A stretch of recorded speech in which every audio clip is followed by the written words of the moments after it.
Hello everyone, hope you're having the most fantastic day today. Welcome to the Film Insight channel. For today's video, we're going to discuss some contestants that were featured on the 8th season of Hell's Kitchen and reveal how they're doing now. So, sit back, relax, and without further ado, let's get right into the content, guys. First up is Antonia Boregman.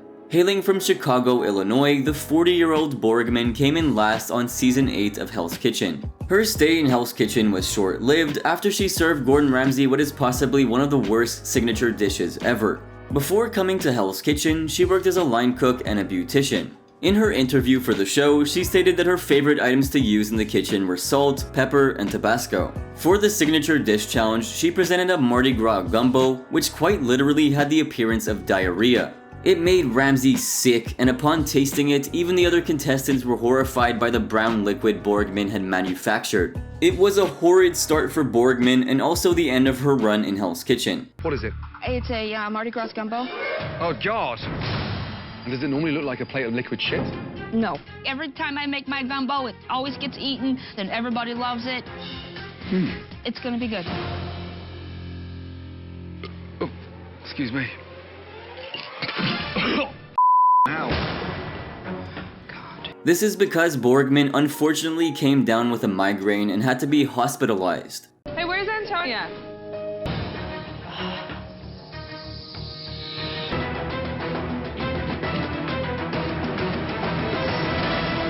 Hey, are you okay? She would not return and became the only contestant to never participate in a single dinner service. There have been rumors swirling around that she was so thoroughly embarrassed by her signature dish that she faked a migraine just to get out. In any case, after the show, she moved to New York City after quitting her job as a sales associate for mood designer Fabric. Today, she works for Etsy, the e-commerce company.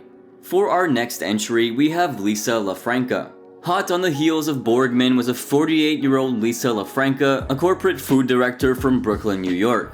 Her signature dish was an unremarkable dry meat platter. Corporate food director Lisa. Why is it so dry? Is up against Camp Chef Louis. As for the first dinner service, the red team was already down one chef because of Boregman's early departure. Though I'm not sure she would have been much help given her atrocious diarrhea signature dish. LaFranca was also a slow cook, which effectively slowed down her team. Lisa's slow. She's so slow. She moves like a turtle. They're not in the pan right now? What? She also managed to send out raw halibut to the pass, causing her to be the red team's first nominee for elimination. Lisa! Yes, chef. Come here. It's sushi. I'm sorry, chef. Hey, madam, what's happening here? She ended up being the first to be officially eliminated, and Ramsay's last comment about her cooking was very negative. The only thing positive I can say about Lisa's performance tonight, she didn't kill anyone. After the show, she returned to her job as a food and beverage director for a food management company. As our next entry, we're gonna cover Louis Curtis. Louis Curtis was a 26-year-old executive chef from Beebe, Arkansas. He was the third contestant to leave Hell's Kitchen and was eliminated after being placed at the sushi station, something he had little experience with. But even before that, he presented a signature dish of lemon pepper chicken that Gordon Ramsay thought was crap. Between you and I, chef to chef, it's shit. Yes, sir. During the first dinner service, he made some poorly cut sushi with no wasabi. You long that one, did it? No, sir. Show me what you have got. Embarrassing. He also took way too long to prepare it and therefore dragged down his team's performance. In his defense, he did state that he sucked at making sushi, yet was still placed at the sushi station anyway. On the other hand, if you can't prepare raw food, then you've got a problem, especially if you're appearing on Hell's Kitchen. When Ramsay caught wind of his bad wasabi-less sushi, he kicked him out of the kitchen instantly. He had somehow incurred the wrath of Ramsay because even though he wasn't nominated for elimination, he was sent packing. Some say Ramsay had it in for him, but who knows? Ramsay's last comment disparaged his cooking but also mentioned that he was a good kid. You completely destroyed the slim possibility of the blue team succeeding this evening. Give me a jacket and leave Hell's Kitchen, please. After the show, Curtis returned to his job at the Lulav restaurant as an executive chef. He later launched his own catering company called Chef Louis and Chef Rob Catering. Currently speaking, he's the executive chef at Harding University. we can't move on without giving mention to Raj Brandston.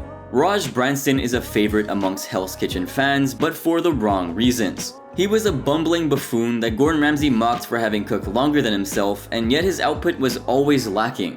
He best described his run on Hell's Kitchen when he said, "I'm being targeted, I'm being harassed, and I'm really at the point where I don't know what to do." He always looked like a fish out of water in the kitchen. Brandston was a 49-year-old private chef who hailed from Queens, New York. He supposedly had 35 years of experience cooking and had even attended the Culinary Institute of America, so it was pretty unclear why he sucked so much at what he did. Regardless of how bad he was, it was definitely a joy to see him work because he was just so terrible. His signature dish was a seafood and vegetable pancake, only it wasn't like any pancake I've ever seen. Granted, it wasn't that horrible. This is a seafood and vegetable pancake. My God! It's a what? A seafood and vegetable pancake. Pancake? Yeah, it's a pancake. What? That is a pancake? Yeah. Does that look like a pancake? Oh, he's going for a piss. A pancake that pisses. During the first dinner service, Brandston was assigned as a waiter, and he mumbled and fumbled his way through that. He was barely able to explain the specials to the diners. He was also seen talking to himself at the pass. What a wacko. Later on during the same dinner service, Brandston was sent to the pizza station to help out Boris, and he managed to screw that up as well, making them both look silly. The mozzarella cheese? I got the cheese. All I'm asking you is to please help me roll the dough. Where the is it? Let's hear. First shape it. Here, put it here. Put it down. Shape it. The dough's there, you can't roll it. Roll the pizza dough. Here's more mozzarella. What? I rolled the pizza dough. What are you doing? Are you His performance led to him becoming the blue team's first nominee, but as many wouldn't believe, he survived. In the second episode, his team won the sushi challenge despite him not having put wasabi in 3 of his tuna nigiri pieces. No, wasabi. Out. His performance led to him being nominated a second time, but yet again, he survived. This is because, according to Ramsay, Louis Curtis contributed more to the blue team's poor performance. In episode 3, Brandston failed to both season his food and do a good job of polishing glasses. Polishing glasses was their punishment for losing the day's challenge, and Brandston couldn't even manage to do that. It was honestly really funny to watch him, but I can't imagine how infuriated his teammates were by his total incompetence. Gosh, seriously, I mean, can you not see that? Are you gonna look? Just do his glasses over. That's not fair. Just do it over. This is harassment now. At this point, his teammates were getting tired of his antics, and they began insulting his character, calling him old and useless. For another one of the dinner services, Chef Ramsay smashed and obliterated Brandston's raw salmon in frustration. It's raw. It's f***ing raw. It's rare. Okay.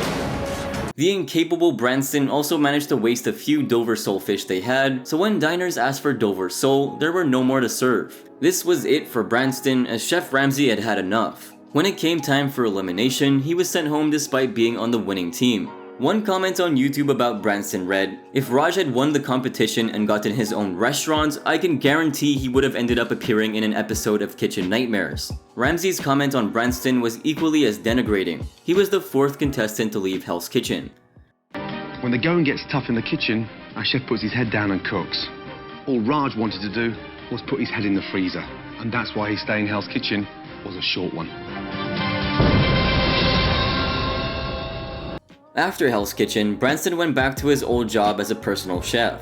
As of this year, he was working at Frankel's in Brooklyn and for various venues as a catering chef. He also managed to lose some weight.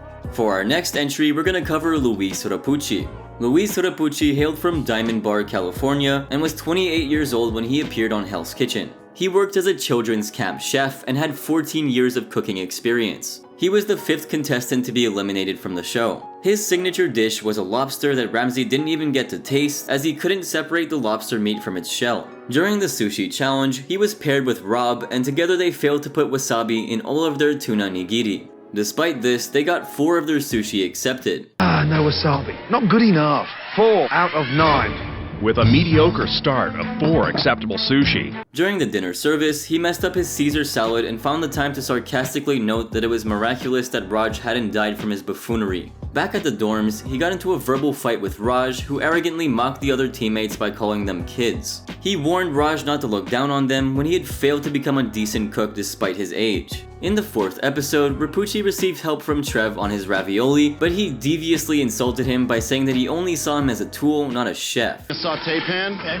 Trev can follow simple instructions or directions, but he's not a chef. He's a tool to be used. All right, you want to help me roll this? Not a problem. In any case, the salmon mousse pine nut ravioli turned out to be disgusting, and Chef Ramsay spit it out. His performance during the dinner service was also a miss. It featured cold salmon, burnt pork chops, and raw salmon. He ended up being the first nominee for the blue team that night and was eliminated for being the worst performer. Louis, take your jacket off, big man.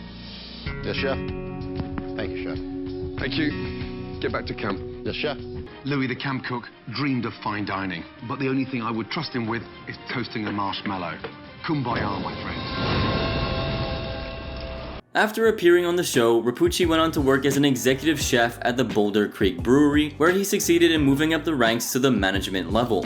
As our final entry, we're gonna cover Emily Kutchins. The 6th contestant to be eliminated from Hell's Kitchen was Emily Kutchins, a 29-year-old senior home executive chef from Chicago, Illinois. Chef Gordon Ramsay liked her duck breast with grape and walnut compote, but didn't care much for her cleavage, which was very exposed.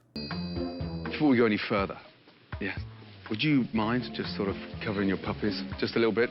Sorry, chef. Yeah, I'm a little bit boobalicious. Gotta give what the DNA gave. But this is my favorite date outfit. It usually does well. Would you mind just putting it on in case something pops out?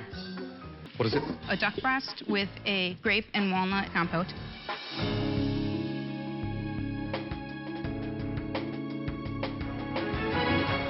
That's nice.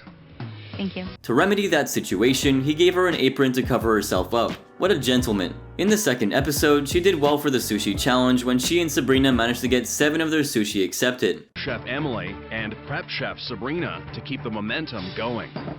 Nice. Beautifully done. In. Salmon sliced. Beautiful. It's in. Beautiful. In. 7 out of 9. Well done. Well done, well done, well done. In the 3rd episode though, she burned her bacon, to which Sabrina called her a dumbass. She was also no help during the dinner service, as she misinformed Jillian that her appetizer needed more salt, only for it to be returned because it had way too much of it. What's wrong with that? Red team, salty. Oh dear. Ladies! Yes, chef. Now it's coming back. Salty! Taste, taste, taste! I don't think it's salty. I don't think so. She also couldn't garnish the food on time, and that caused her to be put up for elimination. In the 5th episode, she did very poorly during the dinner service. Her crab cakes were soggy and her halibut was raw. That series of mistakes effectively ended her run, and she was eliminated for her poor performance. Emily, give me your jacket. Thank you for this opportunity, chef. Thank you. Like everyone in Hell's Kitchen, Emily started at the bottom. Unfortunately, she stayed there. After the show, she returned to her job before becoming a director of catering at Foodstuffs. She's also a food blogger at The Buttery Babe. Well, that'll be all for today's video here on the channel. I do hope you enjoyed, and if you did, be sure to drop a massive like down below and comment your thoughts. Subscribe for more content like this and turn on those sweet bell notifications for instant access to our content. Have a good one, guys!